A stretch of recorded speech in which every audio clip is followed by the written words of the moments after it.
Hi, everybody. Welcome to our episode of Composers at Home, Maybe Drinking Coffee. And here I am, and I will fade out some of our lovely intro music. That's I'm Old Fashioned. It's Jerome Kern tune, performed by my father, who's the pianist on that recording. We'll fade that out.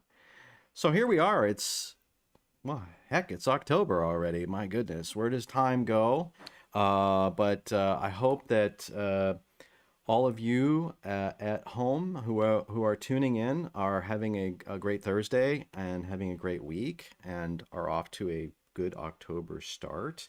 I am monitoring over on this monitor, which is why I do this. And those of you who know the show know that I do this often. I'm monitoring the feed. So if you want to say hello and let us know that you are here, we would love to hear from you. And of course, we're open to questions. And my guest tonight is a really fabulous composer, Marcos Balter. And it's a real thrill to have him here to join us for a little while and talk music and share some of his music. So anyway, I'm going to bring him in and we'll start talking. And again, like I said, feel free to chime in and say hello at any time. Let us know also if something is, in terms of volume, like my mic or his feed is too low or too high, because sometimes it's hard for us to know what in fact is going on in a live stream. So, all right, I am going to bring in our guest. And there he is. Marcos, thank you so much for coming on the show tonight. It's a real privilege to have you here. And like last week with Wang Ji, you're one of the few people with whom I've had on the show that I haven't met in 3 dimensions yet. But you and I, of course, we're Facebook friends, so I guess that makes us friends for sure, because obviously social media is how we define our lives these days. And the other thing is of course we have a lot of common circles, and I've known your music actually for longer than I've been a friend of yours on Facebook. And we've David Gaines. David, thank you for saying hello. So anyway, again, thank you very much for spending a little time. I know this is a busy time of year. We were talking about this in our preamble about just it's crazy time of year, and it's also a crazy time too. How are you doing? Good. Thank you so much for having me, Elliot. This It's is my such a pleasure. pleasure.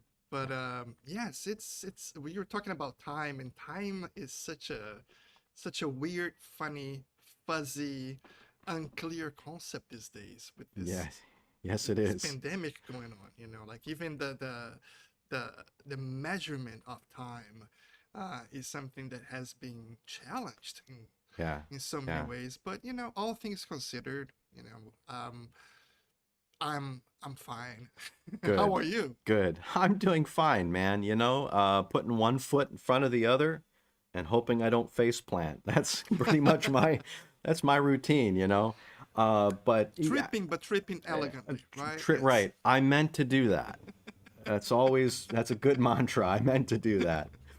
Um, no, you and I also spoke briefly in the preamble, and we may expound more. That we're both pretty lucky, I think, given all things, to be in the positions we are, and I think to answer that question honestly, would be that uh, uh, uh, I'm given everything. I feel very fortunate, and that's and blessed in that regard. So, it always could be worse, and even in non-pandemic crazy times, it could always be worse. So, I mean, we get to do these things, and you and I also talked a little bit in the preamble. We can complain about our first world jobs, and we do because that's our right. I mean, it's our right as academics to complain about our first world job, but nonetheless, we're pretty lucky. So,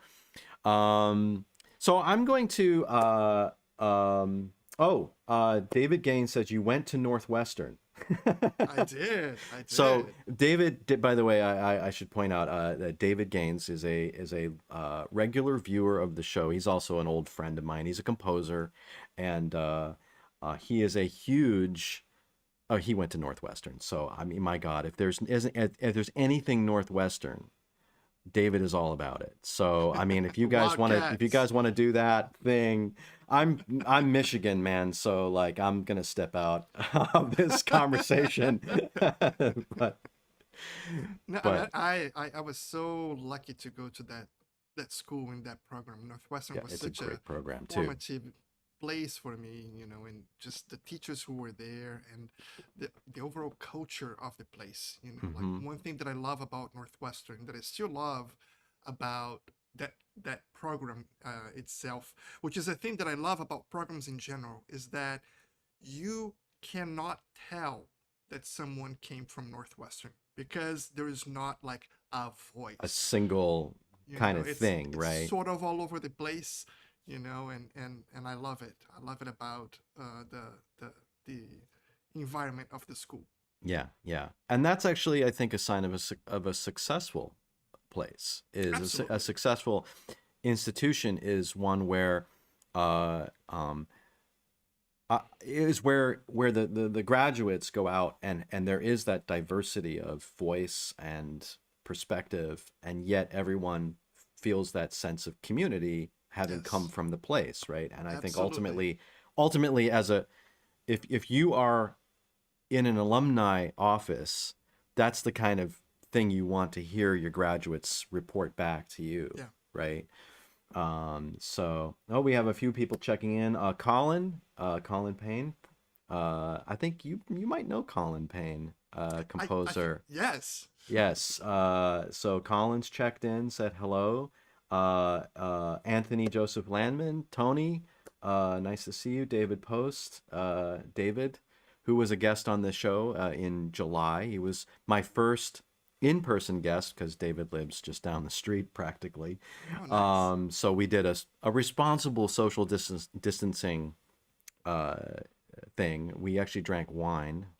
David, we did drink wine, right? Yes, we drank actually some good wine. Anyway, all right, great. Thanks everybody for saying hello. And you're bringing up Northwestern is a good way to to act as a scaffold to build your story a little bit for those uh, who don't have your website on their hotkey for their web browsers I and hope nobody does. aren't refreshing every 10 seconds to find out what the latest bio update is. Um, let's let I wanted to have you tell a little bit of your story. And I think one of the fascinating things for me is learning about different stories and about how we all as composers get to this point. Mhm.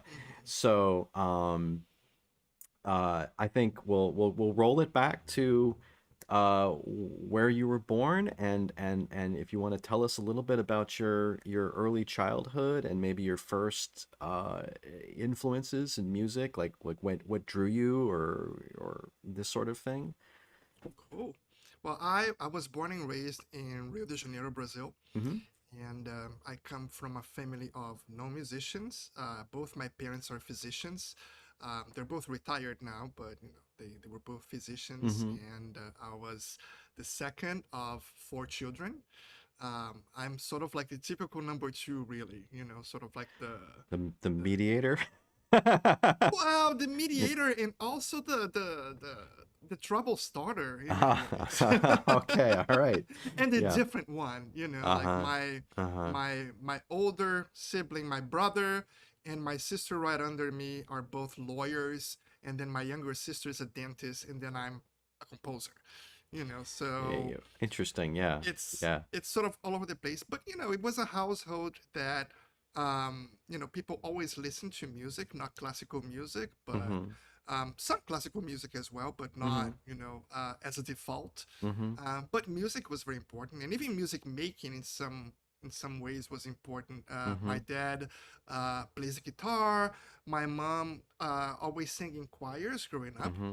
Mm-hmm. She was her choir was even conducted a few times by Villa Lobos Oh himself. wow. Cool. So there was a reverence to music Mm-hmm. in the air, but Mm-hmm. nothing specifically about music um, or any sort of extra encouragement to study Yeah. Yeah. music. Yeah. But it just so happened that my aunt, my mom's sister, who is a writer, inherited the family piano. That used to Uh-huh. be at my grandparents' house, Uh-huh. and every time that I would go to her house as a kid to play with my cousins Mm-hmm. and other people in the family, all the kids in the family, it's a Mm-hmm. large family, Mm-hmm. I was that kid that would end up in that piano room. Okay. And, like Yeah. action will be going on and Mm. kids will be running around the house, and Mm-hmm. I will be on that piano, Right. spending hours just sort of figuring out sound. And, I was 3, 4 years old.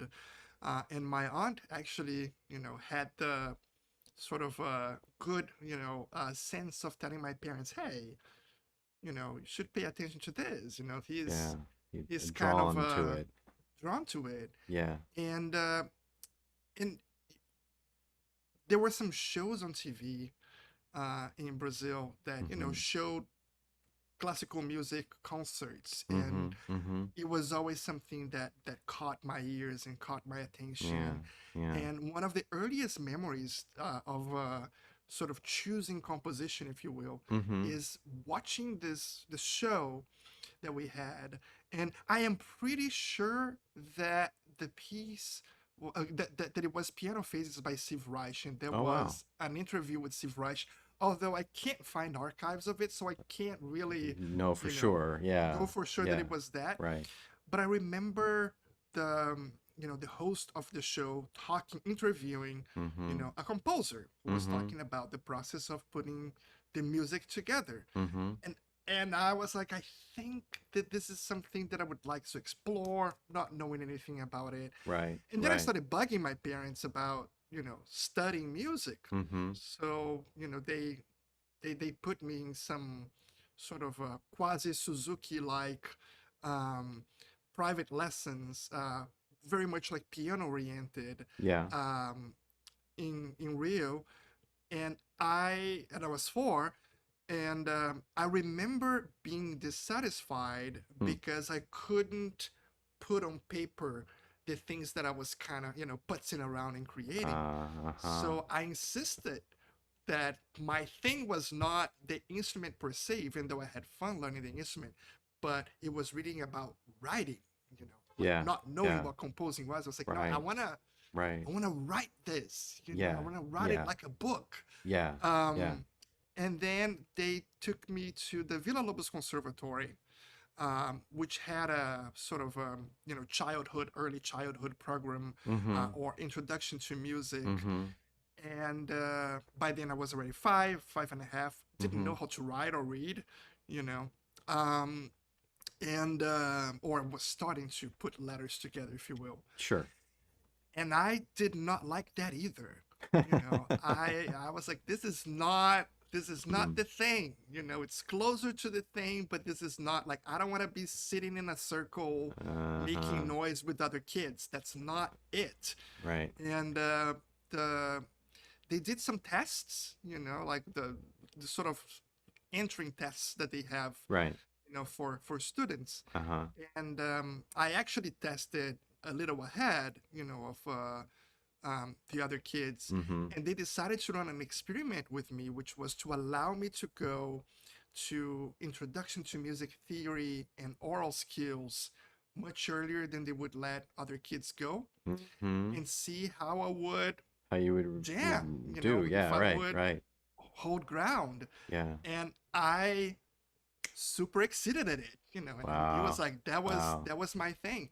Wow. So by that time, my grandfather was the one taking me to lessons, and Mm-hmm. he made a commitment with the director of the conservatory Mm-hmm. that he would be sitting outside of the room of the Yeah. classroom Yeah. at all classes, Yeah. and the teachers would put me closer to them. Like my desk was the desk I was Mm-hmm. close to the teacher Mm-hmm. because I Mm-hmm. was much younger than everybody else, Mm-hmm. and I became a total nerd. I Wow. was I was that Wow. obnoxious kid that just like loved every second of it and accelerated through the program very Right. quickly. So Wow. that was So my beginning. that's kind of interesting because you had an opportunity that to engage Yeah, with basically professional musicians and in a sort of professional preparatory situation really early, yeah, and which I mean, some people don't have that opportunity. I mean, it was a kind of a series of fortunes that you yeah, were sort of stumbled into that, and were like, oh hey, and that they found that your interest, this is really where your interests lie. This is really where how your brain uh, yeah. worked, right?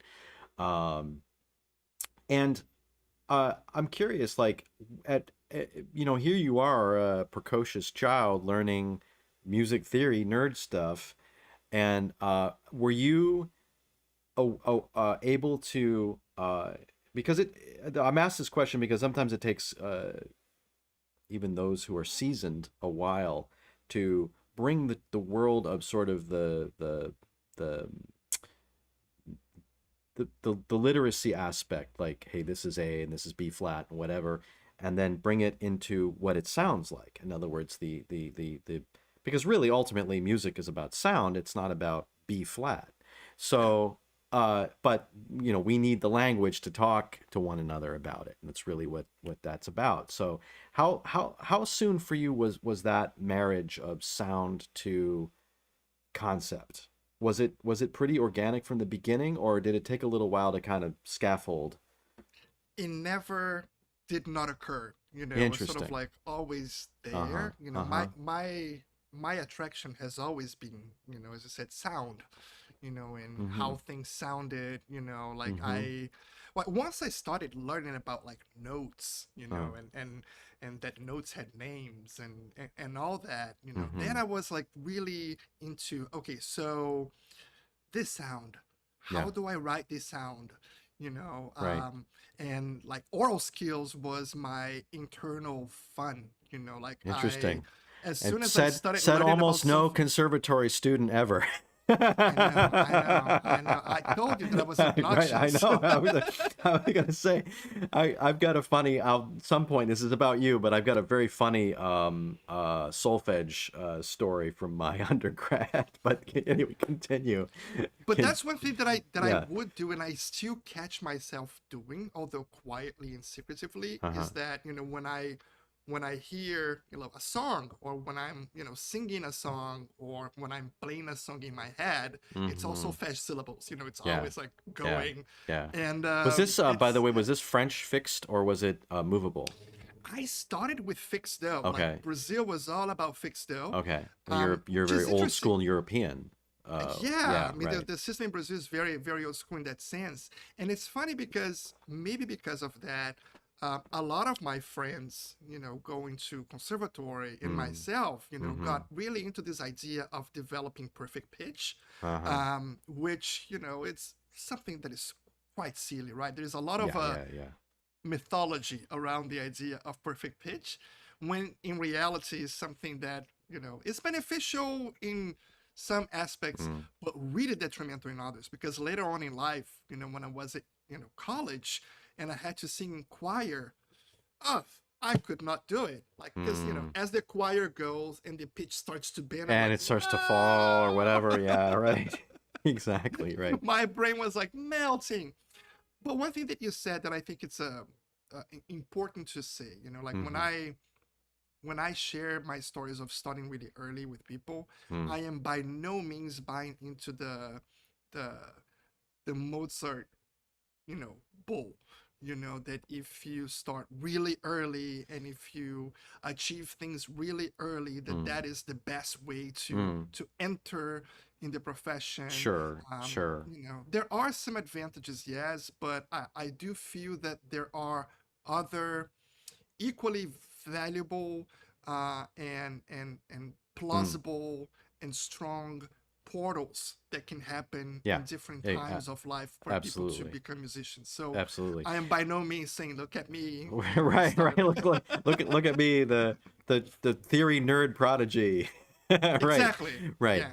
Yeah. And actually, most of the time, most projects break, right? Yeah, right, We all right, know, like, all those kids who are like right. wonder kids, And who you by said, the where are they age of now? like Yeah. 14, they're like smoking cigarettes and being like, And I'm done. they're burned out, Yeah. right? Right? They've already been chewed up by life, right? Yeah. And and that's actually, well, I often think, and this is a totally separate issue, but it's just I often think that I actually feel bad for a number of those children who have clear gifts and have obviously parents who are or relatives who are or who have resources and want to pour the resources into the child, but puts so much expectation Ugh. that it's let the kid be a kid.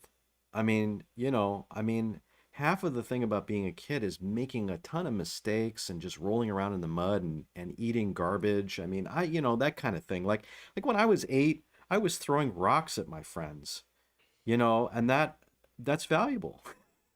Right?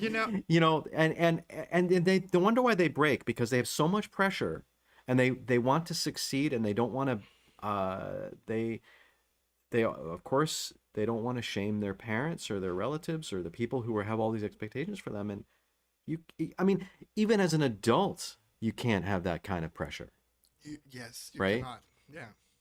No, I uh mean, I'm 46 and I'm still rolling in the mud and making a bunch of right, mistakes. right, So, exactly. Well, come over, very I'll throw rocks at you. Well, then we'll drink wine.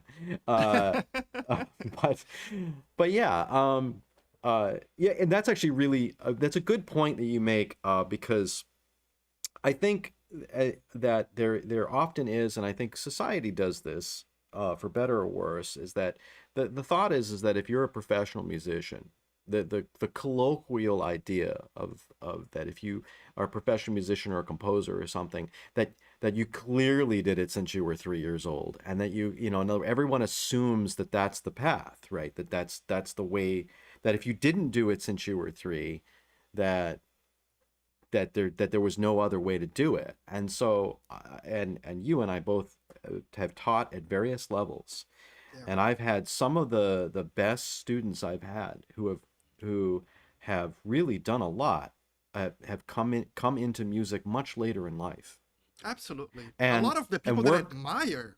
Yeah, Yeah. right. And so it's like you said, it's there's this isn't this is not the Olympics. This is not in a marathon situation. It's just, if you're 40 and you suddenly realize that, music is your thing, absolutely do it. Just, nobody's Yes. stopping you. Do it, Yeah. and probably by the time you're 40, you really appreciate these things way more than when you're 15 or 18 years old.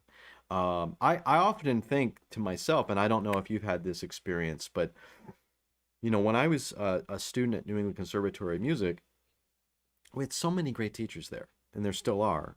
Just the ones when I was, some of them are not there anymore, uh, but all of these amazing teachers walking through the halls and the classes that I've had with all these great people, and I didn't really appreciate it when I was 18 or 19 years old. And I sort of wish I could go back and like take a class again with some of these people who had all this knowledge, and I just completely, uh not that I let it wash over me, but when you're 18 or 19, you're thinking about 18 and 19-year-old stuff too, Yeah. right? Yeah. Which you should do. I mean, it's part of growing up. It's part of being a human being. So I think sometimes later in life you appreciate things more, and that's a that can be quite beneficial in one's education, as a lifelong learner. So, Anyway, so here you are. What happens next? So you're learning all this stuff. Learning all this stuff, going through it, and studying composition with, the people at the conservatory. Later Mm, on, I started studying privately with some amazing folks. Like one of my favorite Brazilian composers was Almeida Prado, who had mm, studied with Messiaen and Nadia mm, Boulanger and mm-hmm, all those folks. mm-hmm. And, he was like one of the, most prominent composers in Brazil. And he taught in Sao Paulo. I lived in Rio. Mm. And I wrote him a letter, and I was like, I want to study with you, and And Almeida Prado was how old were you when you did this? 14. You were 14. Okay. And I was like, I want to study with you. And he was, a college professor at one of the, greatest, institutions in Sao Paulo, Yeah. Unicamp. Yeah. And he was generous enough to look Wow. at my Juvenalia stuff and be like, hey, let's do this. Come to my house, whenever, Mm-hmm. and spend a weekend in Sao Paulo, and I'll teach you. And he Wow. did it for free, Wow. so we would have these random meetings. And it was talking with Almeida Prado that I realized that at some point in my life, Mm. I was looking into potentially leaving the country, Okay. and continuing my studies Mm-hmm. elsewhere. Mm-hmm. And at first I thought, maybe Europe Yeah. was the place to go. Mm-hmm. But as I grew a little bit older, I started to hear more about the U.S. system, Mm-hmm. and some aspects of the career in the U.S. that Yeah. were equally attractive or attractive in different ways. Mm-hmm. So I started university in Rio at the University of Rio de Janeiro, and I entered the university a little bit earlier as well. Mm-hmm. And then by my second year, I decided to sort of, venture out and see what would happen Yeah. if I left the country. Yeah. And it just so happened that I had a friend who was going to school for piano performance at Texas Christian University in Fort Worth. Oh, Um, TCU, right? Yeah. TCU, Yeah. Horned Frogs. Mm-hmm. And they had a piano competition there, not the Clyburn, but the Northern Young Artist competition. Uh-huh. And the prize, the first prize for the competition, was a full ride. Hmm. So my friend told me about it, Yeah. and I didn't even think that maybe the full ride was for pianists wanting to do piano as their Yeah. major. Yeah.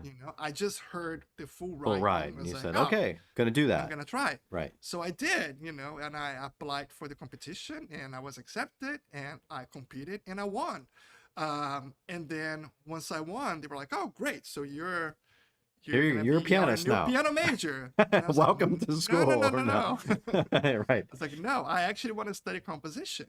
And since they didn't have anything, the regulation that clearly said that the You had to be scholarship a was, piano major, right? Yeah. yeah, so they actually accepted me in the composition program with Wow. piano money, but the Uh-huh. understanding was that I would compromise and Yeah. make do by taking piano lessons very seriously, doing all the juries, Mm-hmm. accompanying all the instrumentalists and doing all Sure. that, Sure. which was great because Yeah. also gave me this performer uh, um, experience, Yeah. during my Yeah. undergrad.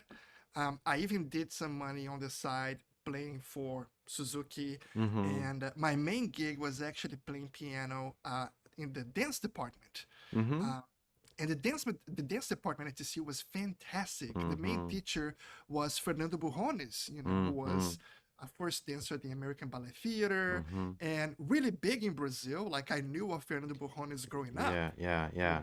and it just so Yeah. happened So that just he have ended that it up was at TCU, right. and I was Mr. Burrones', accompanist, Accompanist. and Wow. I love to play, just for the, for all Yeah. classes, like Just point yeah. classes Right. and ballet Right. classes, but I loved modern because then I could improvise, Yeah. Yep. you know. Yep. Yep. So that's how I made my money. I stayed at TCU until 2000 or Mm-hmm. 1999. Mm-hmm. And then when it came time to apply to grad schools, um, I remember that just like the composers that I liked, Mm-hmm. led me to the teachers that I thought could be, the teachers that I would like to study with. And the name Augusta Reed Thomas kept, Yep. coming up, and I was like, oh, and I loved Augusta's music. Mm-hmm. So I looked into studying with her, and she Mm-hmm. had just left Eastman and had gone to Northwestern. Northwestern, yeah. Mm-hmm. So I applied to Northwestern and moved to Chicago in 2001, Mm-hmm. 2002 Mm-hmm. to start, the program there. And it just so happened that, like, out of the composition faculty, Augusta was the one that I studied with the least. It's We interesting only, how that works because yeah, that happens more often than not, yeah, actually, where with students, who go, oh, I want to go to this place to study with this person, and that's the draw. yeah. And then for no fault of anybody's, it just ends up spinning around that a lot of times you end up not studying a little bit with the person you went there to study with, and you study with someone else. Yeah. Right. No, and Augusta is a fantastic teacher, and I Yes. learned a lot Yes. from her. Even when I was not in her studio, Yeah. I continued to learn a lot Mm. from Augusta. Mm-hmm. Um, but the person who really sort of exploded my brain Mm-hmm. was J. Allen Yim. Mm. And I was always a fast writer Yeah. and very Yeah. prolific. Yeah. I was always just putting Just music out just just there. writing. Yeah. And Jay was the first person who put me in a corner, like in a philosophical corner, in Mm-hmm. which I had compositional paralysis for Uh-huh. 6 months. I I see. He went did the from old. writing copious amounts of music to second, triple, quadruple guessing every single idea to a Uh-huh. crippling degree, which is not great for most students, but Yeah. for me, Yeah. it's exactly what I needed. Yeah. It's Yeah. absolutely what I needed. Yeah. Yeah. And he made me think of myself in a completely different way. Like I was very good at absorbing concepts and emulating people, Mm-hmm. and Mm-hmm. acquiring um, techniques, and you know becoming a virtuoso in whatever technique. Yeah. you Yeah. know Yeah. and Jay was the first person who was like, yeah, that's all fine and dandy, but like, who are you? Right. Right. Like, what does Right. it mean to you? Right. And how do you apply all these things that Right. in a way that is Mm-hmm. genuinely you? Yeah. And by then, I was already in my doctoral studies, Sure. and Sure. I And you caused you to go, what? Right? exactly You me did what? that, right? You Yeah, what? yeah, Like you're yeah, telling me this now? right. I'm So gonna like graduate soon. What? all of that time since four Right. years old until then, It was just diddly the squat, fast track. Yeah. yeah, Right. Right. because the main question was never really asked. Yeah. And that to me was not only Northwestern and J, but it was Chicago in general. Mm, Chicago mm, was the place where the mm, who are you and mm. what do you have to say question Yeah. became Yeah. really big for me. Yeah. And that was Yeah. sort of like my second birth. Yeah. Right. Right. I was gonna ask you because you sort of answered it a little bit. Um, but actually, along this way, I would assume from the way that you've spoken here, that up until that point at least, that you were something of a musical polyglot in the sense that whatever you were hungry for anything that came into your ears, Yeah, and you absorbed it. It was kind of like, oh, okay, it's okay. There's Stravinsky, great. Let's do all that. And then Ravel, great. Let's do all that. And Xenakis, great. Let's do all that or whatever. I'm just threw out names randomly, but exactly. Duke and Ellington Watt, yeah, yes. exactly, right, exactly. Which actually, interestingly enough, and it's a total side subject. I bemoan the fact that Duke and Wayne Shorter and Herbie Hancock and those guys aren't talked about as composers because they are. and they're amazing composers, right? I mean, I Wayne Shorter wrote some of the greatest tunes. Oh, absolutely. Anyway, but that's a whole other story. There's nothing. I mean, it has everything to do with our field, but it has a little bit kind of yeah. But that being said, so you were absorbing all of the music coming into your and this was spinning around, and then were you in as part of your synthesis process? Were you writing it out basically, kind of like osmosis, I don't want to say derivative because people use that term. I think they throw that term around a little bit too loosely. But like, you go, oh, hey, Stravinsky, great. I'm gonna, now I got the Stravinsky thing, right? So you're gonna sort of write pieces that sound a little bit like Stravinsky, but not really. And then I don't know if that's kind of how you learned. I'm guessing that you were fast. You picked up things very quickly. Yeah, well, I think that like emulating, Mm, and learning by copying, or even sometimes unconsciously copying people. It's just normal. It's just how we exist as human beings, right? mm, How many times, have we like criticized, our parents or the people that raised us mm. just to find out that we do things exactly the Exactly the same same, way.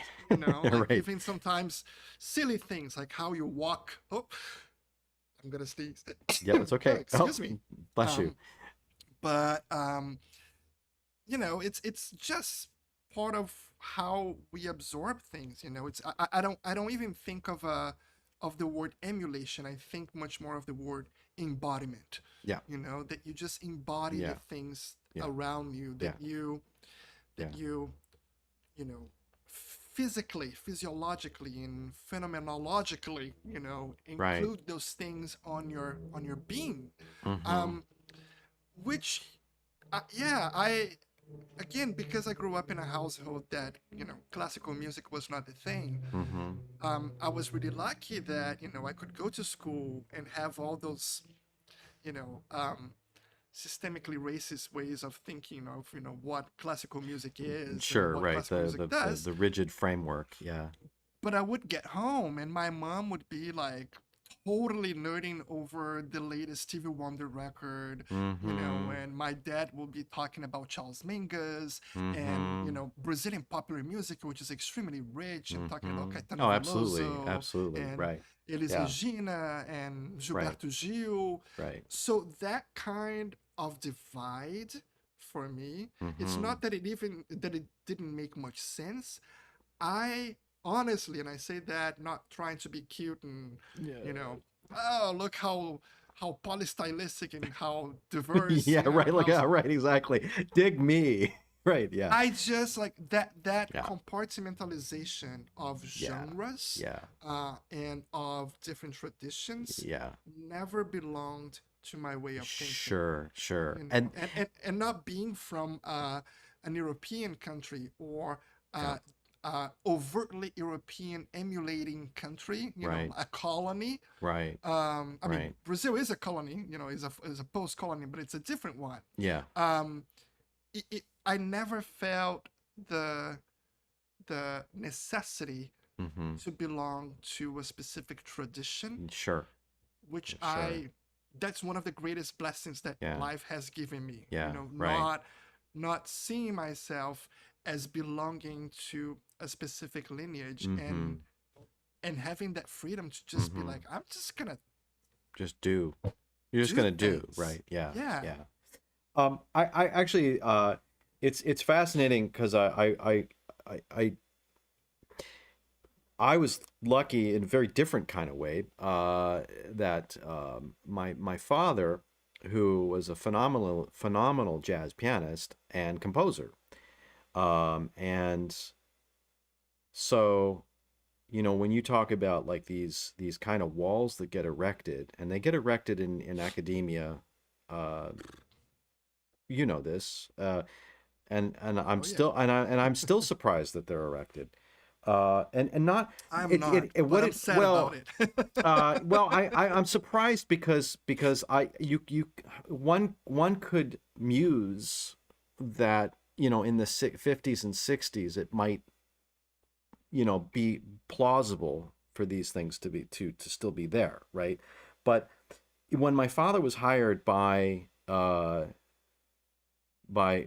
father was hired, first of all, his first gig was at the University of Chicago, by the way. Oh, cool. And he was alongside Ralph Shapey, Oh, uh, wow. and then who hired him actually, and then Gunther Schuller called him and said, "Hey, come to New England." And so 1973, we moved from Chicago to Boston, and actually Shulamit Ran was replaced my father. Oh, wow. So but the reason why he went to New England was because Gunther said, Tom, you can play jazz and hang with the best of them, and you're also, you've got more ideas on one page than most composers do in a lifetime. And he taught both jazz piano and composition. Now, at the He was time, living the third stream. he was living the third stream. He actually, ironically, he wasn't in the third stream department, which was a thing at the time. And which is also a funny thing as well, but those are side stories. But uh, um, for me, like when I was growing up, and I wasn't thinking about being a musician until I was 16. Uh, about 16 is when I hit my musician phase. But just to kind of wrap into your thought, how you're thinking, and also how I think, because you and I actually, I think, probably think very similarly in this regard, because of our backgrounds, is that for me, like Stravinsky and Miles Davis, and you mentioned Mingus, and Bartok are all on this. They're all in the same. They're all in the same room, man. They're not in different rooms. We're just talking about styles. Miles even said it's music is all about styles, and so it's just styles, right? I mean, okay, so one might have a backbeat and one doesn't. That doesn't Well, mean and, whatever. It's not. and It's not even. It's not even. Yeah. Sorry. Yeah. no, the funny thing is that we talk about style in such an artificial way too, right? And Even like when we it's talk about true. history, It's like true. when we teach, the classical music history, like I love confronting my students in their beliefs with actual factual, you know, uh, occurrences. Like Mm. when we say Rachmaninoff, Bartok, and John Cage, you would put Rachmaninoff first, then Bartok, and then Cage as one thing sort of leading to the other when they coexisted. Yeah. Right. That's They true. actually lived in They. the same city Right. at the same time. Right. I'm in Right. the Upper West Side now, and I'm actually not too far from Rachmaninoff's building, which is just a few blocks down. Mm-hmm. And when we think of their production, like Rachmaninoff's Third Piano Concerto Mm-hmm. was written at the same year that Bartok wrote. I mean, no, Rachmaninoff, no, Strauss Metamorphosis, that's it, Strauss. was Yeah. Right. written Which in the is. same year Yeah. that Bartok wrote the Third Piano Concerto, Yeah. which was written the same year that Cage did the Fontana Mix. Those Yeah. things happened simultaneously, Mm-hmm. But then, of Mm-hmm. course, as time goes by, we sell this Right. idea of a These. temporal progression that has to do with musical language, which is baloney. Yeah. Yeah. And Baloney. I think part of it. You're touching on an interesting thing, and man, I really do want to play some of your music, but We can, yeah, yeah, no, because sure. I think the folks at home deserve to hear some of your tunes. But you know, I often think that the scholarship sometimes gets a little lazy because it's easy to talk in terms of a teleological approach, right? It's a fairly easy thing to do rather than to talk about, to talk horizontally rather than talk vertically. So, and if you've ever, I mean, I know that you've taught classes like this, like literature classes. I've taught literature classes, and it's phenomenally more interesting, but also harder to talk about the web of things that are concurrent rather than just Yeah, sort of A to B to C, yeah, right?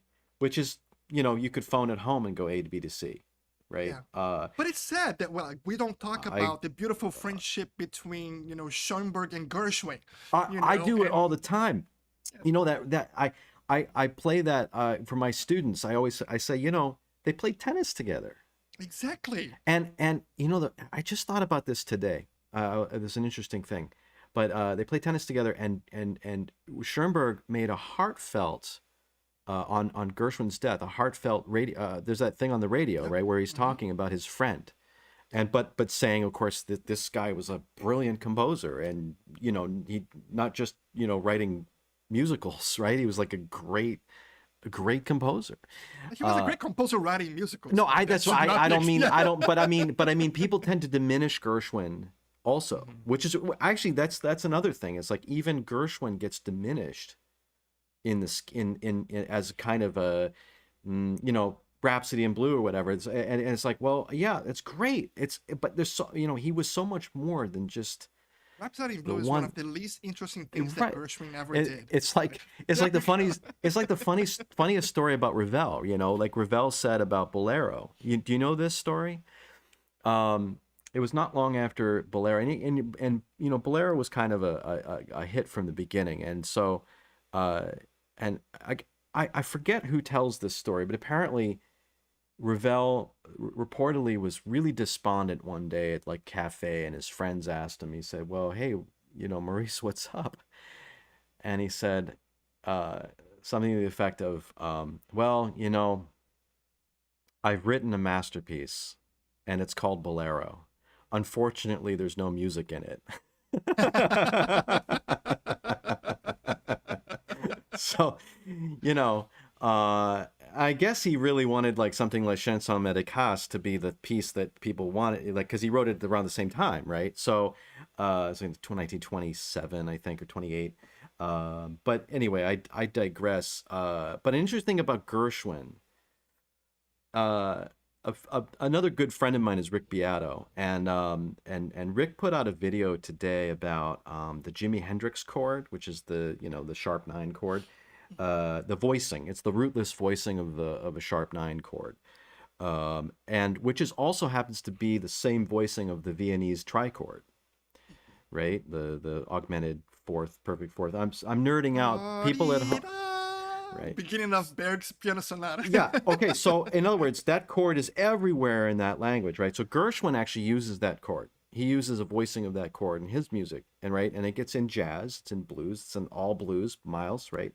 And then, right. So I'm sort of like wondering if that voicing comes from Schoenberg's friendship with Gershwin. Oh, for sure. Like I'm sort of wondering because they were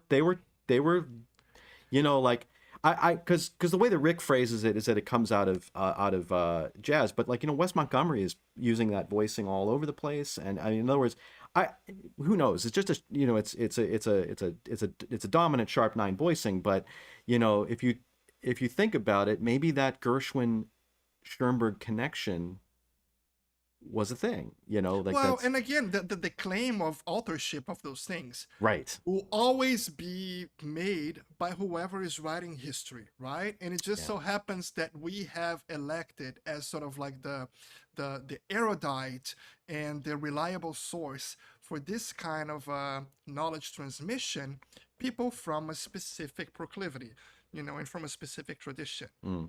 And we're Mm-hmm. talking about Eurocentric music Mm-hmm. primarily, and Mm-hmm. Eurocentric music that lives within academia. So, of course, that when people from that world, in which, I weirdly now am kind of part of, but not, um, Right. but whenever they were to talk about it, they will bring whatever experience that happened outside of their walls Sure, into sure, their walls. I mean, that's sure. something that like one of my Yeah. my greatest living composer idols and thinkers, and George Lewis talks about a Oh lot yeah, yeah, right. on his many articles and on Mm-hmm. his book, A Power Mm-hmm. Stronger Than Itself, Mm-hmm. is whenever talking about, for instance, uh, avant-garde or experimentalism within, Afrocentric music, that Eurocentric folks tend to make these comparisons and be like, oh, see, this Gershwin is being daring just like Schoenberg, or Right, talking right, about right. Anthony Braxton in a way that connects with John Cage when John Cage himself as we know, had many qualities, but was also extremely racist and very demeaning, Mm-hmm. and um, what's the word? Uh, oh, now I'm having an English It's moment okay. here. It's okay, man. It's Yeah, but that he always considered jazz a lesser okay, practice, right, right. Some of this, you know, yeah, right, or right, any kind of a black music right, as a sub product, right. which is something that we don't talk much about. Mm-hmm. Mm-hmm. So on the telling the stories on, like when examining Braxton's music, Mm-hmm. or music by all the ACM folks, or even music that exists outside of ACM, that is not directly Eurocentric. Every Mm-hmm. time that innovation or daring, Mm-hmm. or what we call Mm-hmm. Mm-hmm. avant-garde Mm-hmm. happens, people just try desperately to push a discussion back to Webern or Right. Schoenberg or whoever, Right. when It's always the this often actually just a handful of people that tend to get tend to get sort of lasered too, right? That's kind of like the like, oh well, we need to, okay, let's turn the discussion over to there, yep, right? yep, And not see sort of the larger the larger picture, which I think comes back to, not only does it have, the implicit sort of overtones of racism, but not uh overtones, just tones. yeah, okay. I'm trying to be polite, like soft and I am polite. not. Yeah, you. Not in Um, 2020. Let's yeah, give man. these Yeah, things yeah. names. Um, but I think it's also it's kind of intellectually lazy. Very. It's not only I You know, actually in a you are sense. being generous. You're being generous. I don't think it is intellectually lazy. I think it's intellectually malicious. Hmm. I think it's malicious. I think Hmm. it's a domination tactic. It's a Hmm. dominating tactic that What? you can assess the different levels of intentionality on Hmm. these oppressive Hmm. tactics. But I do not believe that they, especially now, that they Hmm. come with any degree of innocence. Do You you know. suppose? And eh, I it's interesting to bear witness to all of this happening and unfolding in our little corner of the world of music here, right? In terms of composition and, well, music theory, right? Which is kind of blown up, right?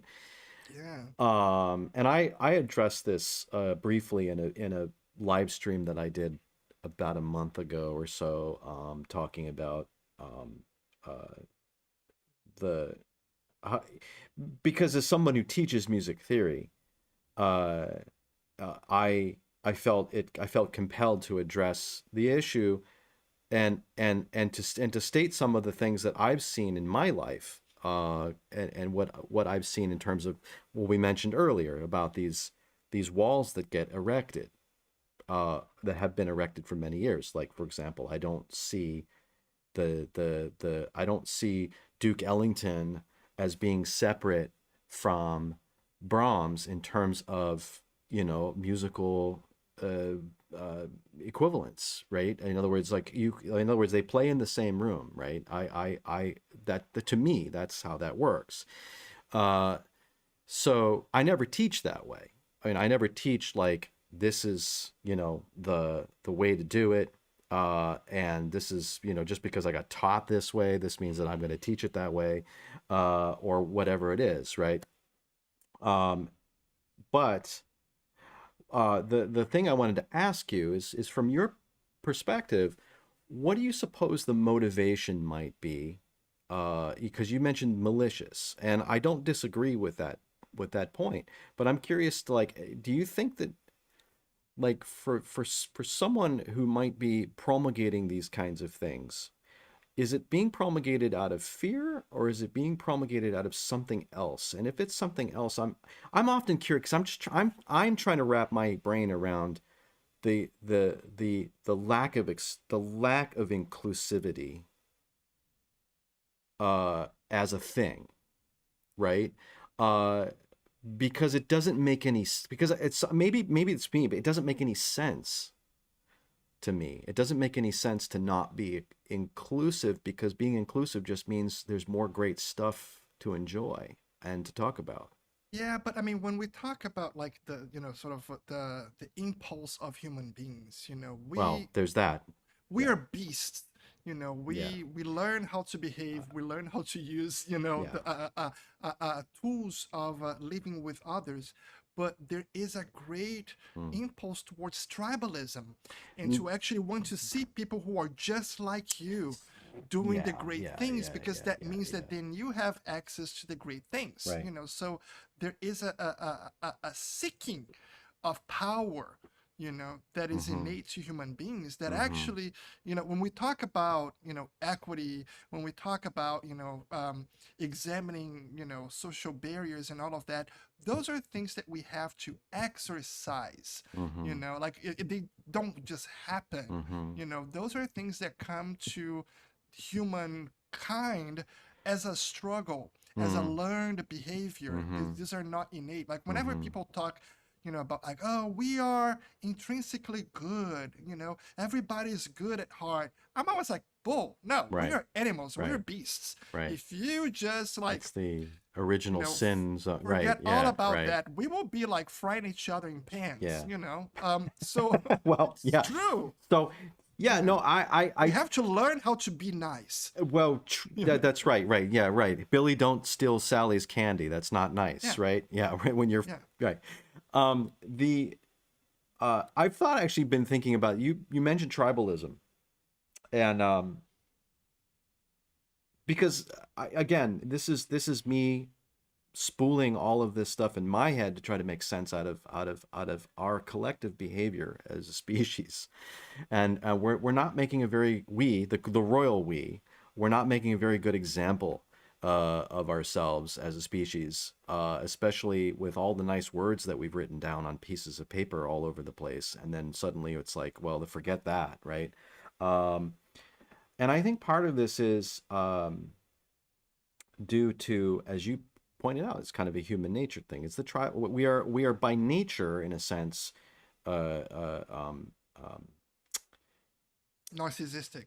yeah. Well, no, what it is, it's survival. We're hardwired for millions of years of our evolution to survive, right? And Mhm. so we've learned as a species in a community to when we form community structures, family structures, or community structures, the playing getting along with our community is a survival tactic, Yeah, because if we don't, we get excised from the community, and yeah. then we die, right? So like it's kind of the thing that can it's not even about, like, whatever one's religious beliefs may be.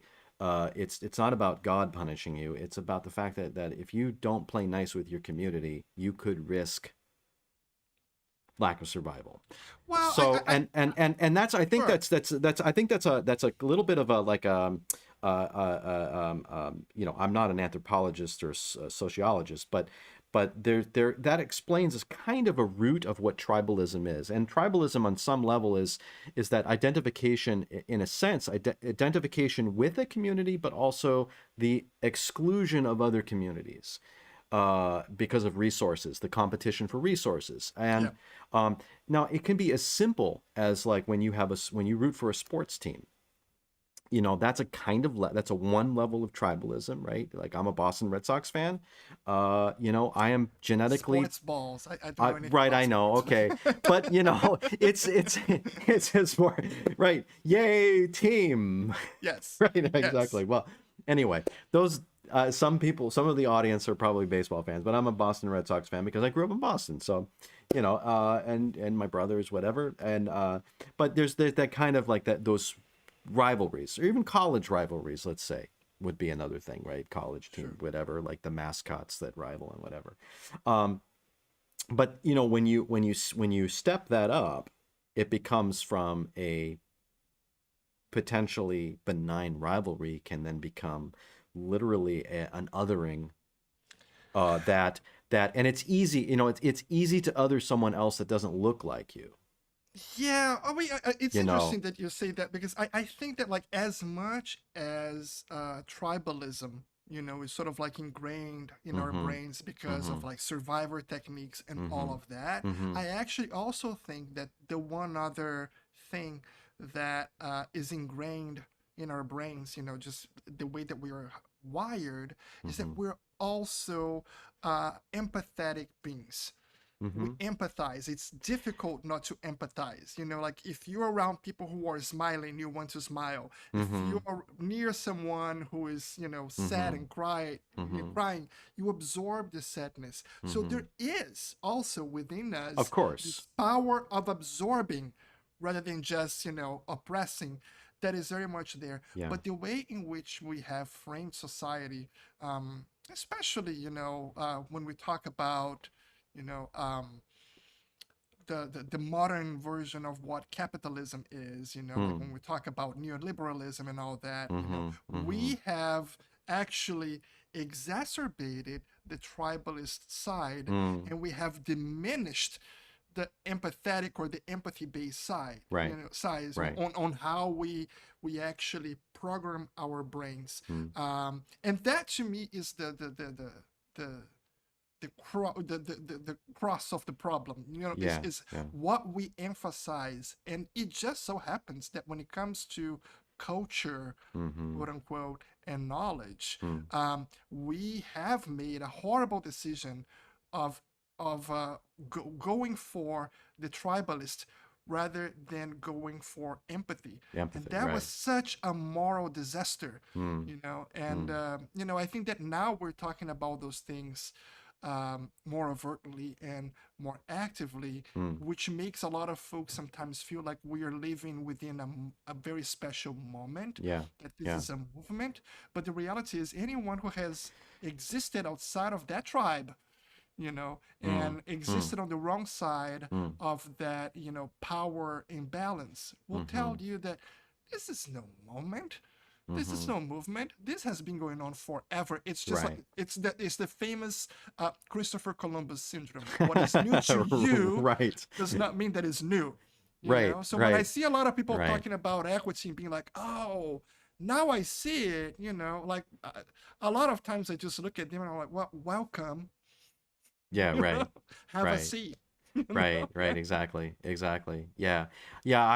I mean, uh, and again, I do want to play some of your music, but I think it's Yeah. interesting for us to talk about because well, I think part of it is that as you and I are both creative artists, and we're living in this time, it's hard not to, it would be impossible to ignore what's happening in our lives, both as not COVID, of course, adds a whole other layer to the cake, right? But as you pointed out, like um, it, we are products of our kind of our upbringing, our cultures, the separations that we have seen, the struggles, the both the victories and the failures of such things, and this sort of I think I'm going to try to loop this all the way back to you, because this show is about you. Is you Drinking finding coffee. drinking coffee? I'm yes, composers at home maybe drinking coffee. Uh, Maybe. to you finding your voice, because I haven't forgotten about that story. When you were here, you are at that time a doctoral student, and you're being told, well, hey, Marcos, this is all really great that you can learn all this stuff and you know all this music, but where are you? And and so kind of in a way, this all of this discussion actually is part of that framing, right? Of you finding yourself in all of this, in all everything that you've learned, right? All of the institutional processes that you've been a part of, your upbringing, being in this country and all of its greatness and all of its poorness at the same time, right? This is a Swiss cheese nation, right? Of like amazing things and Emphasis such on Swiss. On Swiss, yes, yeah, exactly, or not the cheese. Although, I mean, not far from Northwestern, you got some pretty good cheese there in Yeah. Wisconsin. But Oh, sure. You betcha. yeah, oh yeah, it's real good up there in the Northwoods. Oh yeah. So how did you answer that question? I mean, what was your process? You come out of I don't want to say it was one lesson that shook you up, but by the way, all composers, and I maybe I shouldn't say all composers, but most composers have that moment, one way or the other. It's either a mentor that says, "Hey, dude, you're right. I can tell you what happened to me," but they have that moment. Bill Balcom did that to me, and he did it. You know how he did it? I brought in a piece, and I was like you. I used to write. I wrote fast, man. I just like piece after piece. Sure, you want a piece for your recital? Sure, here it is. A week later, and I thought I was great. And then I come in, and I'm a master's student at Michigan. I come in and I bring a piece to him. So for me, it happened in one lesson. And he looks at the piece and he says to me, he looks at it, we talks about it a little bit, and he goes, Elliot, you can really write some very pleasant music very quickly, or something like this. Like he phrased it like it was a compliment. But what he was really saying was that I was not finding myself. I was sitting back on my craft and what I knew I could generate. And I walked out of that lesson initially thinking to myself, oh, that was a nice compliment. And I kept thinking about it, and I kept thinking about it, and I told some friends about it. And then by the end of the day, I was like, oh shit, I now know what Bill was talking about. He wants me to find me. It's really interesting that you bring Bill Balcom to this discussion, because I honestly think that one of my biggest mental moments, or occurrences in my life, also involved Bill Balcom, Really? but differently. I was at Tanglewood, Uh-huh. and this was in 2005, I believe. Uh-huh. So I was 31 years old already. I was an old fellow. Mm-hmm. And Bill Balcom was there, and we were having a discussion. And by the way, I admire Bill Balcom greatly. I think that he's a great person. But he started to question, based on what he heard in my music, he started to question my Brazilianness, Oh, you wow. know. And we got into a very heated discussion, Uh-huh. because what I started to realize, and it was, also sort of like as a consequence of these internal conversations that I was having with Yeah. myself, Yeah. that when people say that, what they mean is perform your Brazilianness for me. Uh-huh. Approach who you are in a performative way in which I, the dominating gringo, can see your heritage Hmm. very easily, very quickly, very openly, and very lazily.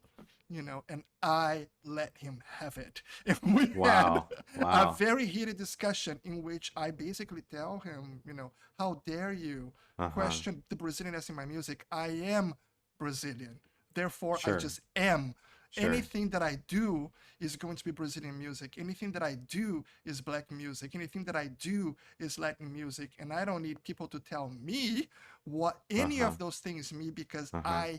I don't even embody it. I am Right. it. Right. So also understanding that, like, that whole the question of, like, who are you? Mm-hmm. I think that it begets this final answer, which is I am. Like, the answer Mm-hmm. is just that, Mm-hmm. I am. And So accepting the am, is a yeah, very hard thing. It seems very simple. It, but it, it it seems but it very reductive, but it's but it's it but it's a it isn't. lifelong journey. But it Yeah, isn't, because the hardest thing to do is to accept yourself.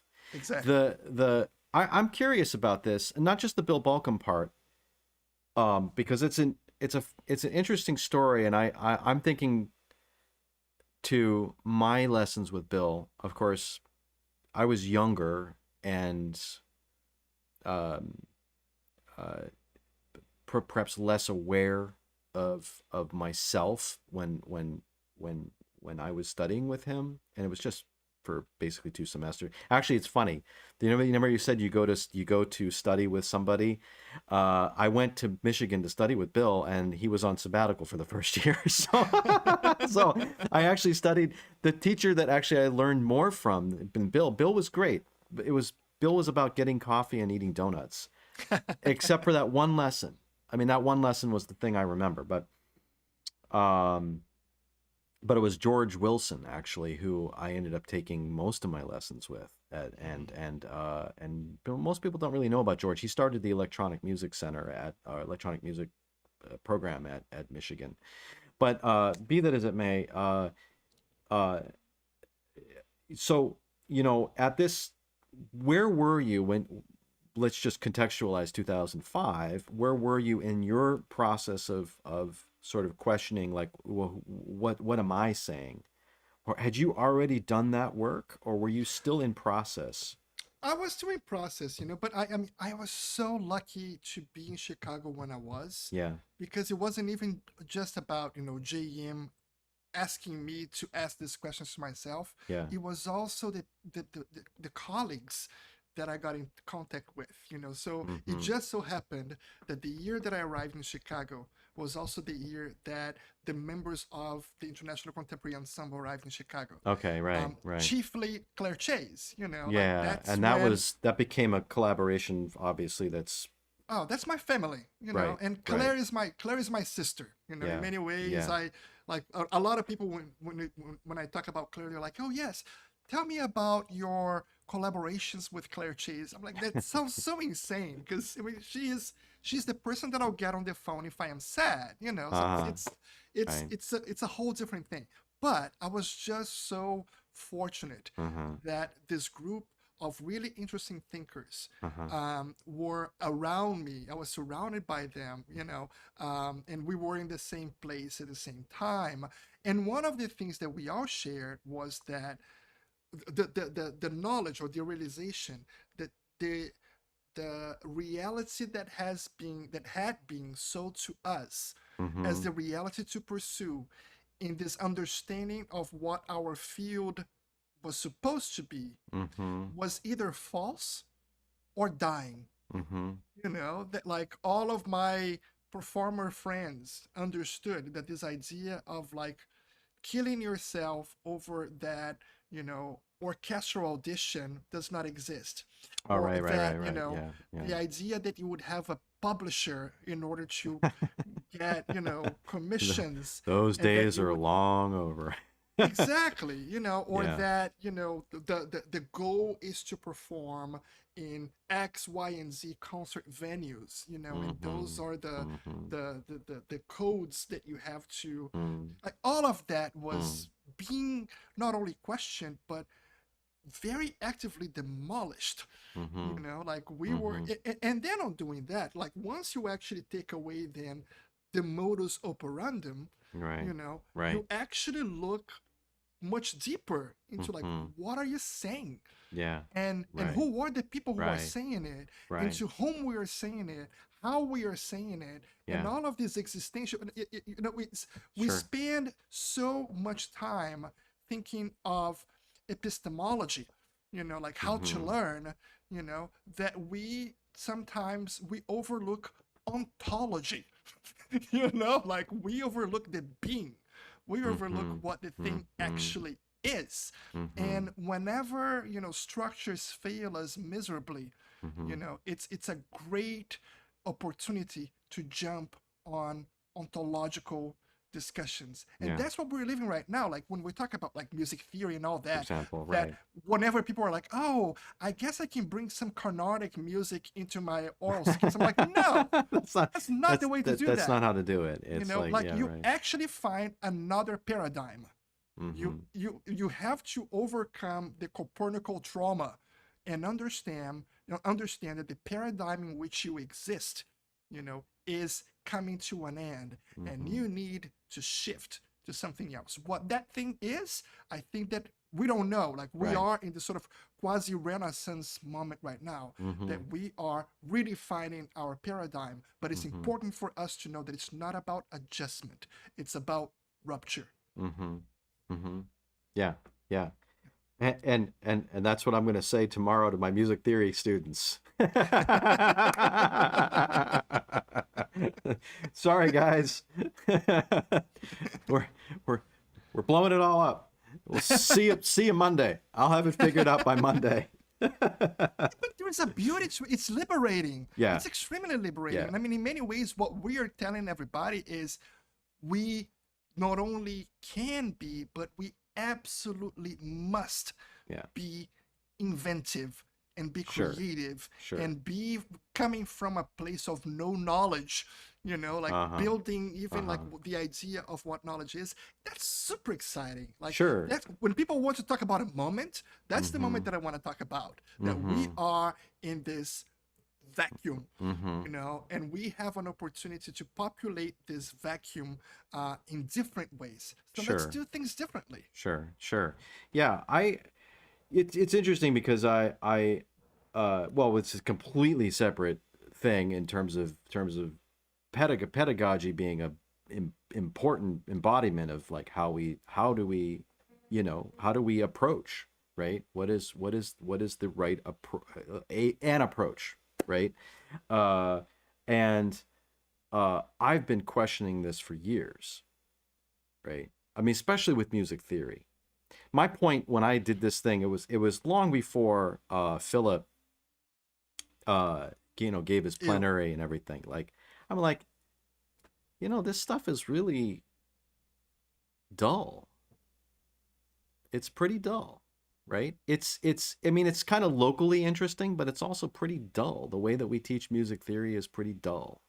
And especially as a composer, like this is not how I think about music. When I'm working with music, I'm working with sound, and I want to talk about sound, and I want to talk about how those sounds work in time, right? So, music theory doesn't do a really good job, even in its own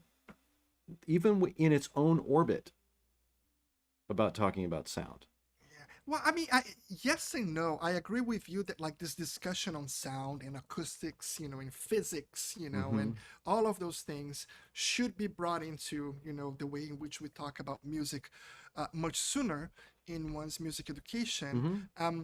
However, I do think that there is also a danger of exploring music from this sort of like universal or universalist way of thinking about it, Mm-hmm. of like, well, let's talk about, notes, not only notes, but as frequencies and how frequency, and how So you're rhythm and pitch, y- coexist. well, It is you important to talk about the rituals. It's important to right. talk about the culture. So what's interesting is that when you talked about that, it reminded me so much of like say the stuff that like Stockhausen would have been thinking about, because he would be thinking about things or Boulez, thinking of things in terms of frequencies, right? Hmm. Mapping things out in terms of spectra, thinking about music of other cultures, but thinking about music of other cultures lensed through, let's say, scientific analysis, right? Yes. Yes. Which was a mode of thinking Yeah. circa 1950s 1960s, right? Yeah. And you bring up culture, and this is like when I think about a lot of this stuff, I'm also thinking about a way forward, a constructive way forward, because I feel like what ends up happening in uh, these kinds of uh, debates about paradigm and so forth is that people end up pointing fingers at each other and yelling at each other at some point. And I've boy, you just look at Facebook, for crying out loud, or whatever. I mean, Phil says one thing and nobody listens to what he actually says, and then everybody goes nuts, right? Or Yeah. whatever. I mean, you pick all of the number of different kinds of Or a things that are questionable going journal on. will write questionable answers to whatever he says. Well, right. I mean, it's like the thing of it is that what I see like essentially the same thing that's happening in our political discourse.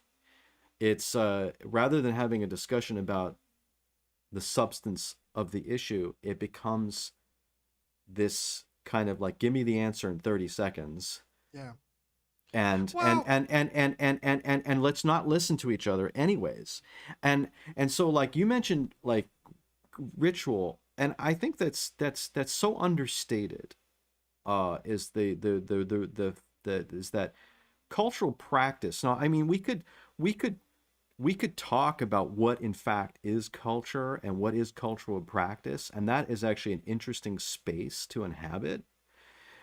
And what and I think another issue is in a culture where you can get on a plane and be somewhere else and in anywhere on the globe inside of 12 hours, 8, 6, 15 hours, and technology being what it is that we're no longer separated by years of travel and decades of, transmission. It's like immediate.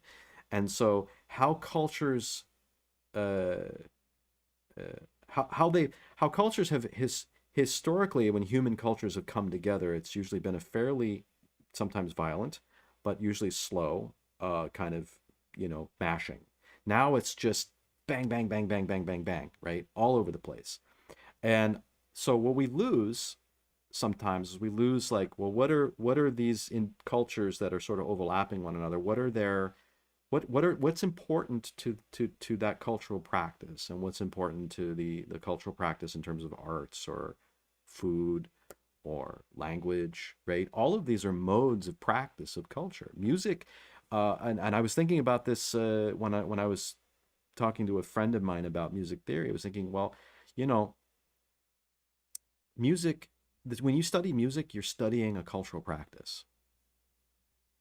Period. Very much so. So if you, I think one of the issues which I think Phil brings up, kind of to the fore, is that what ends up not getting discussed is that whenever music is taught in the institution, is it is taught as music in a, to come back to what you said, as a sort of, this is everything that music is on the planet, and this is the way it is. Yeah, but I And mean, rather than talking about, we're talking about a musical, maybe, like, we're talking about a musical practice, a cultural practice that is in one orbit, perhaps, and that there are many other kinds of cultural practices for music that exist but if I simultaneously. may, Elliot, I mean, I think that on doing so, Hmm. I think that the main problem is that you went by what I think is the biggest hurdle, Hmm. which is not even the talk about music practice, is defining what a musical institution is.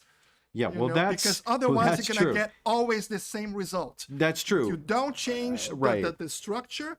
You may, right, right, dress the thing differently, but you're gonna get the same result. And right, the right. main problem is not the discourse only. The discourse is a consequence of what the medium is. Hmm. So if we don't re-examine what it means to be a musical institution, musical practice will never ever change. Do you mean, you don't mean musical institution? Do you mean musical institution Educationally, as in politically. educationally? Oh, absolutely. Right. This idea, of like a 4-year program, or, Well, what does a doctoral degree mean?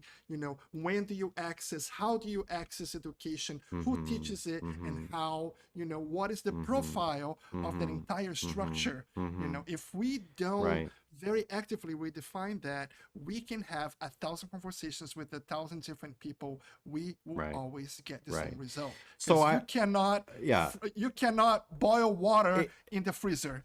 it's kind of what it is. It's kind of, I get what you're saying, and it makes perfect sense, because the notion, to kind of put it specifically, the notion of studying composition at the university level is entirely made up concept.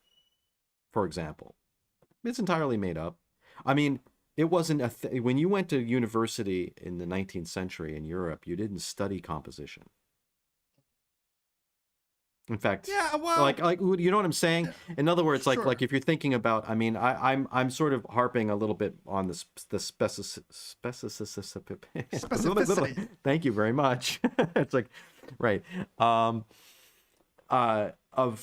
Of say, content of delivery, and like the 4-year programs and all these kinds of structures that we have, right? And I guess, if we're going to talk about, we might talk about, say, the American educational system.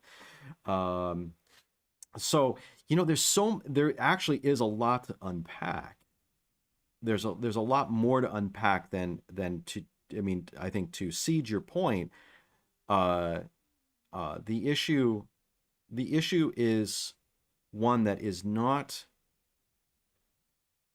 that can't be glossed over in like a few sentences. Like you said, No. you can't just throw some examples of Indian music in your music theory class and call it good, because first of all, uh, what good is that 20 minutes of Indian music gonna do? I mean, it's like, what's the point if you're talking about like, the cadential 6/4 chord? What, I mean, what? Hello. I mean, just stick to talking about the 6/4 chord, and like, and you'd be better off doing that. Or even like talking about Indian music without talking about the different traditions within Indian music. Right, That right. South Indian is completely different than Completely what, different. In other words, we're talking about regional differences. There's like 1,000 different, and you could say the same thing about like all the regional differences of the music in, say, Austria, or in other words, you don't even have to go outside of Europe to talk about different musical traditions. So you should. No, but I'm making the point is that when people think about Europe, they think about Europe as a panoply, Yeah. when Well, it's the same thing when people talk really about not. Latin music. Yeah, absolutely, right. It's Like, it's I sort don't of like speak to use the Spanish. umbrella. You Right. know, like whenever people be like, oh, you grew up in a Latin country, so you're Hispanic. I'm like, Right, no. right. Or as Bill would say, "Where's your Brazilian?" Yeah, I could almost hear Bill saying that. I sort of cringe when I think about that. Uh, but at the same time, part of me would like to think that Bill asked that question to get you like almost as a firecracker. But I don't think he did.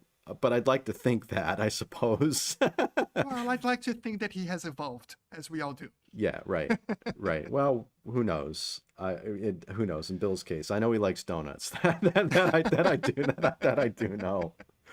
Uh, hey, listen, man. I want to play a piece. I mean, I know it's like 9 o'clock. I want to play something, man. I want to play some music. I mean, honestly, I don't want to change the format of your podcast. Although, again, we're talking about like changing paradigms. We're talking so about changing. We're changing paradigms, but I almost feel like if we're really going to do justice to a subject of changing paradigms, man, you and I would need to probably do this once a night for like a couple of months. And not with coffee. And not with coffee. No. I've got some nice I have some nice wine here, man. It would be real nice for us to get together and actually just chat and hang out. Hopefully sometime soon. Whenever COVID's not an issue, If you want to pick of the pieces that you're there something as a send off, that's great, and we can just like end this talk with some music. Yeah, and I first of all, for those of you at home who are still watching, and I know some are still watching, and Claire, hey Claire, Claire Longendijk, hey Claire. Kyle did ask a question, which is actually, you and I were rambling and I wasn't paying attention to yapping. Saying, how should we start to redefine our musical institution? What steps should we take? So you and I already kind of treaded over a little bit of that this is not a one-stop shop solution. And I think if you would allow me, I want to play a piece of yours. And which piece should we play? You want to do the violin concerto? You want to do let's do the violin concerto. The video is more fun. The video's fun. It's a nice video, and it's very good recording. One thing I think that might help us move through these steps, because I don't think we're going to solve this soon. And I think we all of us. We're not supposed to. We're not supposed to. And through all of us who are artists working today and teachers working today have to understand. And I would like to also implore this of some of my friends who are impatient with, say, political processes, as much as frustrating as they are, is that things that are worth doing take time. And I don't mean like as in we've got to wait, but I mean I think it's important that the process happens. And what I was going to say to your point about empathy is that if we can empathize with those who are not who are outside of our own shoes, that's going to go a long way in helping us, I think, talk to one another. Absolutely. I would just add though that like I think that what I say to people in those situations is go for broke on the shock, but be patient about the aftershock. Sure. You know, Yeah. like Yeah. Yeah. don't No, the expect it to work like as a slot machine that you mm-hmm. put the coin and something happens, but Right. And you get the three be lemons or whatever. Yeah. be empathetic, be empathetic, yes, but also be radical. I Mm-hmm. think that empathy can exist without a moral compromise. And there are some things that people should not compromise about, Uh-huh. in my opinion. Uh-huh. Yeah. You mentioned the shock and shock first, empathy later, or don't be afraid to go for the shock, but be patient with the Aftershock. aftershock, right? Yeah. The shock is um the shock is important to crack, let's say, the shell, the seemingly sometimes impermeable shell. But like you said, the patience is like, just because you've cracked the shell doesn't mean that it's going to open up right away, and be patient with that process afterwards to bring to bring those, especially bring those who may have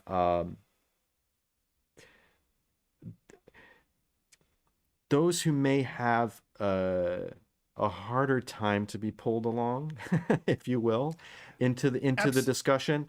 And because it's that idea of like, you win with a broader consensus than with a smaller consensus, and that does take time. But the Sure. shock is the shock is important. However, it's like it's I'm just really afraid of, when people talk about this idea of like we move slowly, therefore it's okay to be slow. Like That that is no, an I know. opinion of privilege. And when there are people Hmm. literally dying, we cannot I afford ourselves to move at a slower pace. We so cannot afford slowness. I agree with you on that point, because my point about slowness wasn't to say, hey, let's put it off tomorrow because we can afford to be slow. That isn't my Yeah. point. My point I isn't know, isn't yeah. isn't wasn't that. Like, my point is that uh uh a lot of things require, say, revolutions, for example, revolutions are the shock, but the aftershocks of revolutions can take many, many years to actually settle into something that's actually ultimately the positive move, We can right? build consensus while hitting. We can build consensus while being very proactive. I mean, Hmm. my partner works at the United Nations, and I try And not so to speak much about that. yeah, So it is exactly that. It's about yeah, consensus building, but at the same time, thinking visionarily right, and thinking humanistically and sure, acting very sure, effectively and very quickly and very directly uh-huh. on issues that are critical. So, I yeah. I I sometimes I say this. I think I say this from I'm a little older than you. Uh, I'm not gonna betray how much older I am than you, but I'm a little older than you. And what I love about the younger generation is that energy. And that's I think that's what we need. We need the energy from the younger generation to keep that momentum moving in hopefully a good direction, right? Hopefully it won't be these things. It doesn't matter what it is. Doesn't matter whether we're talking about music or we're talking about, say, the country. That this energy and momentum won't get co-opted by other powers who will see the vacuums being created and then pull it in a direction that ultimately isn't the direction you want to go. And I sometimes worry about that in political space. In political space, when you create a vacuum, someone will fill that vacuum. And if you're not careful with what you fill it with, you can wake up and realize that you just burned your house down and now no longer have a house that you're living in. And it's a hard thing to balance, that notion of keeping the house keeping a house or something of a house to live in, while also doing the remodeling, and doing the remodeling in not a slow way like most contractors will do, which is like Absolutely. you know Just just don't remodel your own prison. right, You right. know, Well, just make if sure you that get you're your not remodeling where people are actually keeping you captive. no kidding, As long no as you know that, I right. think Hey, that these that's these bars yeah. look great with this new shiny paint. Let me paint it exactly. Right. Not only that, but let me paint it for the Guardian. Right, exactly. Just give me the paint. I'll do all the work. Exactly. Yeah, Just sit right. down and relax in your uniform. Right. Okay, man. Let's listen to your violin concerto, Great. and then so folks, we're gonna listen to Marcos's violin concerto. Do you want to set this up? You want to set up the piece? It's a piece that I wrote for the Mostly Mozart Festival in 2016 for my very good friends from the International Contemporary Ensemble. David Bowling is a beast, Yes. so he just shreds through it. Karina Kanelakis is amazing as a conductor as well, Hmm. and it's a play on the idea of the traditional classical style concerto with several twists, and I think that it features a lot of interesting facets of my music in the last 5 years. Awesome. Cool. All right. So we'll meet up after we check this out. And folks at home, if you've got comments or questions about the piece while it's going, we'll catch up with this right afterwards. Okay. So I'll switch over to the view, and we'll meet up in a few minutes.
Well, man, that was great.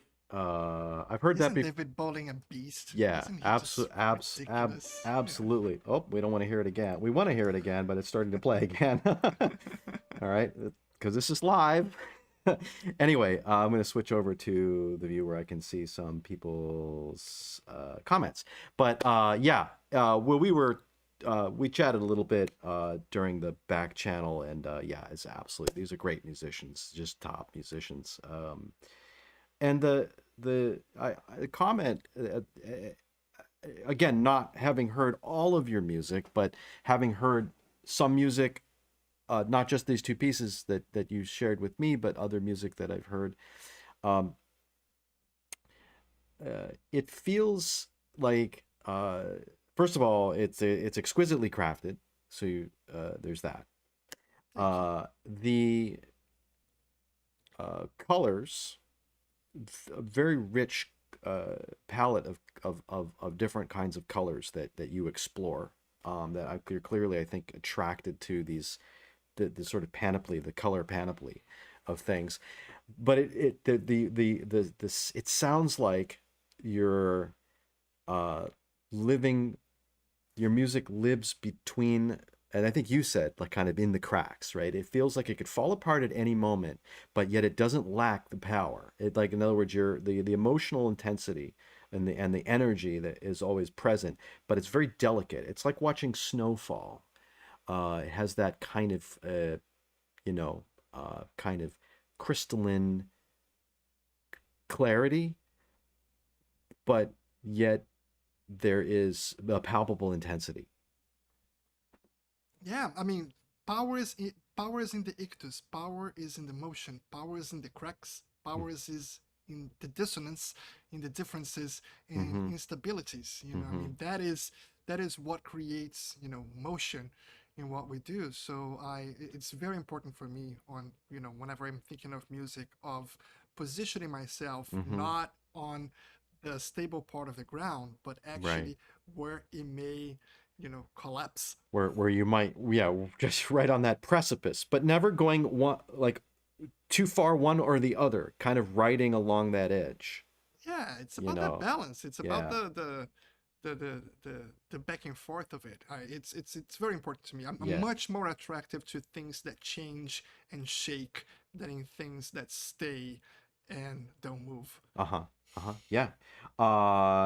Kyle's said, I'm in love with the second movement. Gorgeous. Yeah, I made Oh, a thank comment. you, Yeah. thank you. And it is lovely. That second movement's lovely. I commented a little bit to you in the back channel too. Um, It's yeah, my French mingus. it's your French Mingus. Yeah, yeah, yeah. Have you ever tried Mingus's eggnog recipe?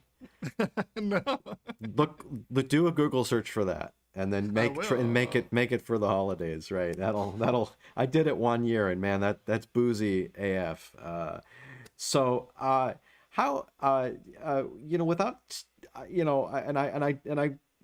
I don't want to go too far in the weeds. I know we have things to do, and I don't want to keep you forever. But I do want to ask you a little bit about some of how you think musically in terms of imagination and process, and so when thinking about, like, framing a violin concerto, for example, and this you could speak perhaps broadly about how you think about musical drama in time, and how do you think about psychological time when composing. I mean, what are the things that go into that process? And are you I think second to, I think maybe more direct to that, do you think of musical ideas uh uh from um uh kind of, you come up with you have this sort of cell that then you grow out of, or do you have a moment that you know is going to be in the piece, and then things build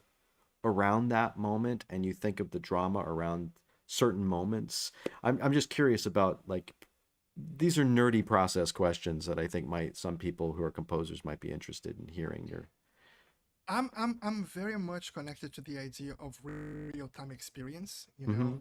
and in order for me to write something asynchronously, Mm-hmm. that it is intended to be experienced in real time. Yeah. I think that the biggest task for me is to experience composing as if it were real time. Mm-hmm. So like on compose, I most of the time with my composition, I definitely go from bar one to the last bar. Okay. Like I You cannot do the the let me the I work this know what way this and go is. back, Yeah. because Yeah. everything is becoming, and you Mm-hmm. can't really talk about Mm-hmm. becoming in this sort of back and forth Mm-hmm. kind of way, Mm-hmm. which makes actually composing much harder, because every time Mm-hmm. that I sit down, like say that I write a piece like this violin concerto, I think that I Mm-hmm. wrote it in like a month and a half, and every day of that month and a half, I had to, before actually putting the pencil on the paper, I had to close my eyes and And get there. press play in And my get there. head And get to where you were. Get to where and you get are. Yeah. exactly that Right. with Right. the and fake the level of excitement that I think that I would feel if I were hearing those Yeah. things for the very first time, Yeah. Yeah. and then go from there. So Yeah. that's what Yeah. Yeah. I mean, and I know that people work differently, but Sure. I But that's your process that you feel most connected to. every day the needle has to get to that point, Yeah. and the adrenaline building, or the faking of that, endorphin rush Yeah. has to be there, Yeah. in order to know what happens next. Yeah. Yeah. It's funny. My dad was like you. He wrote pretty much from start to finish. And he was so good at his craft that he just, you know, I don't know how he did it because I'm not that way. But a lot of times people would say that his music sounded basically like frozen improvisations. That's And a great that's a great thing to achieve. and it isn't like he wasn't aware of things. Like he was clearly aware of like materials and development. And there was, he had all of that stuff there. Uh, but that's a level of just you just do it enough, and you get sort of that your craft start. You those things become automatic, and then you're in the moment of creating, and that moment is where you want to be. You want to be in that moment of creating, but that doesn't. I've tried it both. I've tried it that way, and I've tried it the other way, and sometimes it works one way for some pieces, and other ways for another piece. But I think that it's interesting that you did point that out because now that knowing that when I hear your music, it makes more sense because I think it allows you a certain level of vulnerability uh, in the moment of creating that Yep. I think gives the music that sheen of almost falling apart. And Yep. I think it's probably why that is the case. And again, composers who are watching, there's no right or wrong way to do this process when you find it for Whatsoever. yourself, right? This isn't like you got to do it the Balter way or the McKinley way. It's find your way, Yeah. kind of how you had to find your voice. But it clearly that gives your music that feel to it, and it could be it didn't have to be, your music varies quite a bit in terms of dramatic scope, right? It's not singular, but yet it still retains that flavor, and I think that flavor now makes total sense. Your process, I think, begets that flavor. That's how you And I get would there. say that, like, I'm very proud of not having a process, and Mm-hmm. that I am very proud of not having necessarily a voice, and Mm-hmm. that I think that my music changes very much according to who I'm making music with, Mm-hmm. and I think that Mm-hmm. I'm very cautious of that, of who I'm writing for. Right. I never write music for nobody, Sure. or to the You know the names of the people before you're writing the music, and is sometimes I what you know the people very right. very very deeply. I mean, every person who was in Mm-hmm. that stage, I know them quite Mm-hmm. well, and I Mm-hmm. know their sound, and I Mm-hmm. write for them. I don't write Mm-hmm. for, I always A say I don't write flute for and a flute. clarinet, right, right, I write right, for flutists and clarinetists, and very specific right, flutists and very specific right, clarinetists, and I right. think that that informs the energy of the music as Yeah, well, I think. yeah. I think that's also a good to I guess amongst maybe some final points. is that as a composer, and I think I would say this of all composers at all stages of career, but especially for younger composers, is that forming relationships with the people who will play your music is cannot be understated. And those relationships, I always caution composers not to form the relationship because that person happens to be the best player. Like that's disingenuous to form a relationship with somebody that's solely based on one element of criteria.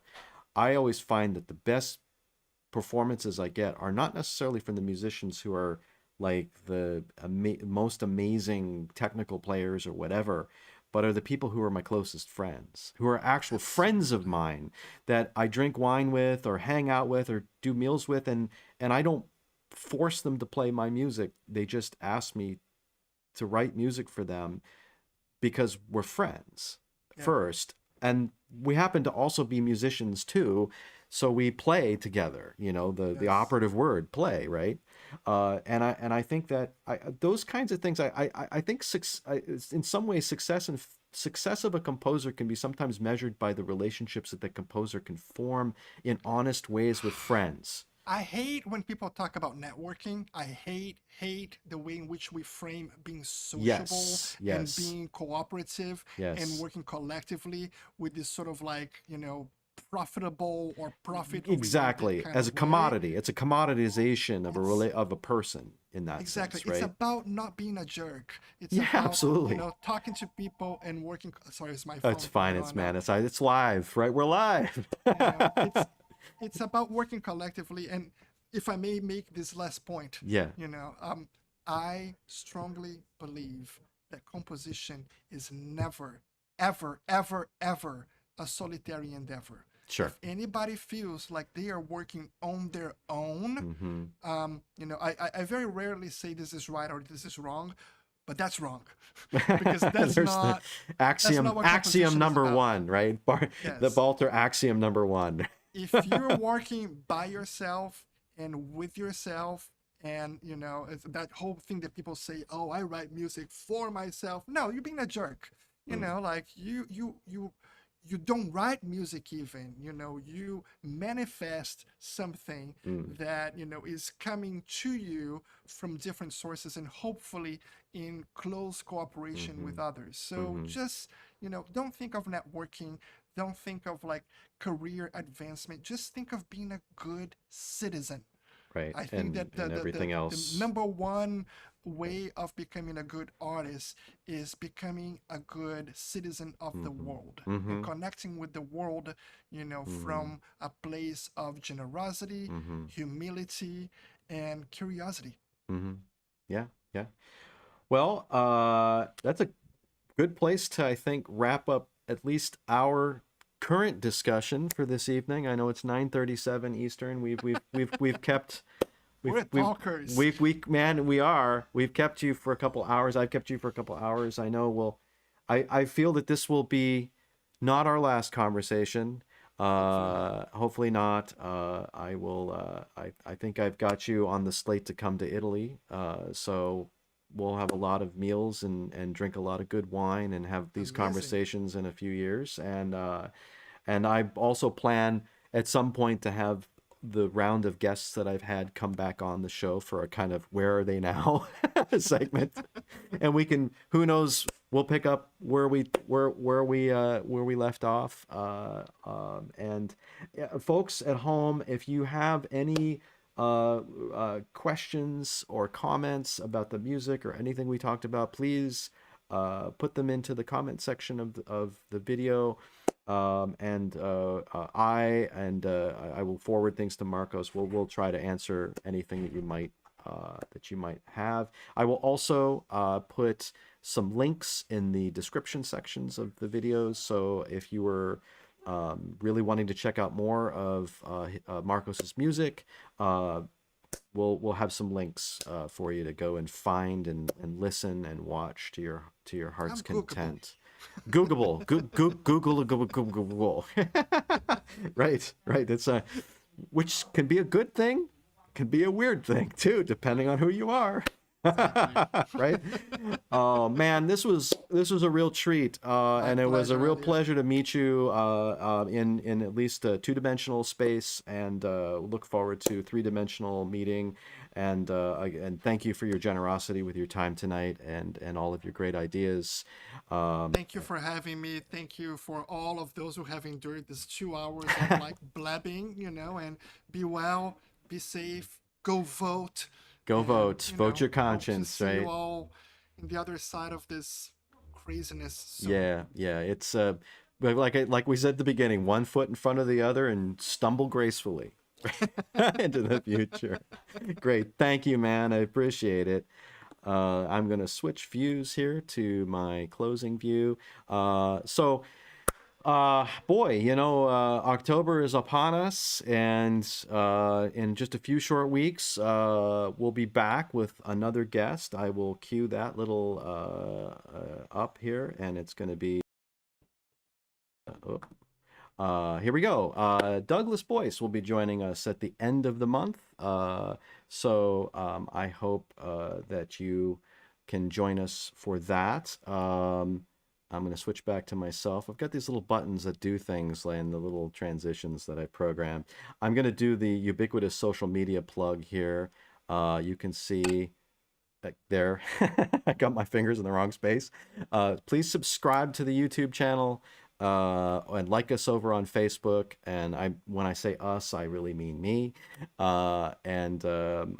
got a lineup of some other great guests. If you're a subscriber to the YouTube channel or to on the Facebook page, we've got Douglas Boyce, Thomas Obo Lee, Jared Tate, a whole bunch of great composers coming, and music creators coming to you for interviews, discussions, and all this sort of stuff. So I will bid you adieu. All of you, please have a great rest of the night. If you're watching this on replay, I hope you're having a great day, morning, whatever the case may be. Practice safe and responsible social distancing. Take care, and we will see you next time. Thank you very much. Hurrah!